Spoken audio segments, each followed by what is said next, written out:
హరీష్ రావు, నీ పొలిటికల్ డ్రామాలు ఆపు. నిన్ను నీ మామ పట్టించుకోవట్లేడా, మీ బామ్మర్ది పక్కన పెట్టిండా, లేకపోతే నీ రాజకీయ అస్తిత్వం ప్రమాదంలో పడిందో తెలియదు. కానీ ఇవాళ రైతు బంధు ఇవ్వకుండా నిలువరించిందే, రైతులకు రాకుండా చేసిందే నువ్వు. ఇవాళ లక్షల కోట్ల రూపాయలు దోచుకొని తెలంగాణ ఖజానంతా ఖాళీ చేసి ఇలా నంగనాచి ఆటలు మాట్లాడుతున్న హరీష్ రావు, రేపు నీకు ప్రజలు తగిన బుద్ధి చెప్తారు, గుర్తుపెట్టు.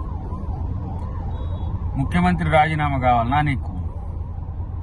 రేపు రైతు రుణమాఫీ చేస్తే నీ బీఆర్ఎస్ పార్టీని రద్దు చేసుకుంటావా? అయినా నువ్వు బీఆర్ఎస్లో ఉంటావో బీజేపీకి పోతావో తెలియదు, అది పక్కన పెట్టు. ఇలాంటి పిచ్చి నాటకాలు ఆపి, ఇలాంటి జిమ్మిక్స్ ఆపి ఏమైనా చెయ్యండిరా నాయన మీరు ప్రజల కోసం.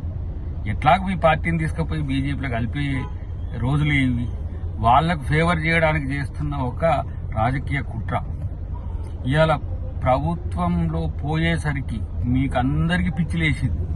ఒక్కొక్కడు ఒక్కొక్క తీరుగా ఇవాళ స్పందిస్తున్న తీరు మిమ్మల్ని ఏ డాక్టర్లు చూపించినా బాగా పరిస్థితి లేదు. మీ మామ ఒక తీరు, నువ్వొక తీరు, నీ బామ్మారిది ఒక తీరు.